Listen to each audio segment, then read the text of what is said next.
aux sources et conséquences du phénomène de la marionnette Johnny. Parmi les marionnettes les plus emblématiques des non moins emblématiques guignols de l'info, celle de Johnny Hallyday est certainement l'une de celles que les téléspectateurs citent le plus facilement.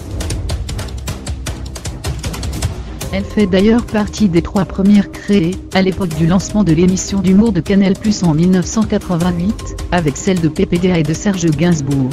Mais son sosie en latex n'aurait pas eu le même retentissement sans son célèbre Jimmy Cac.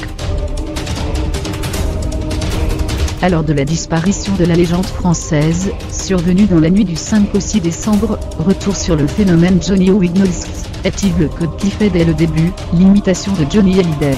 Interrogé sur RMC mercredi 6 décembre pour réagir à la mort du chanteur, l'imitateur a d'abord expliqué comment était venue la formule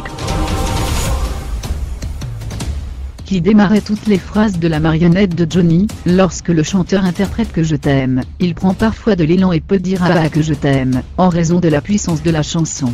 Un détail qui n'échappe pas à Yves Lecoq qui, pour sa caricature, l'extrait et le multiplie. Ah que Johnny, c'est resté un gimmick incroyable, mais évidemment il ne parlait pas comme ça à chaque phrase. Au départ, on était complètement dans la caricature, et puis la voix de Johnny a mûri, on s'est rapproché de l'original. En revanche, son rire, je l'ai recréé, a confié Yves Lecoq à Jean-Jacques Bourdin sur RMC. Quant à la boîte à coucou, c'est François Rollin, l'un des créateurs du programme, qui imagine ce concept totalement farfelu. Comment Johnny a-t-il réagi face à cette caricature? C'était dur pour Johnny, mais il n'a pas protesté, il est resté immense, digne, et puis ça s'est arrêté, a confié le journaliste Philippe Manœuvre sur le plateau de BFM TV.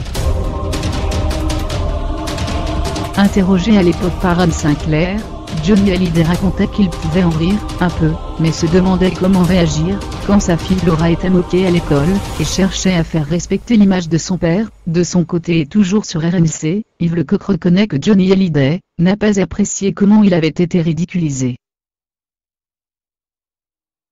Après, Johnny a fait la paix avec les guignols, parce qu'il avait compris que c'était bon pour lui.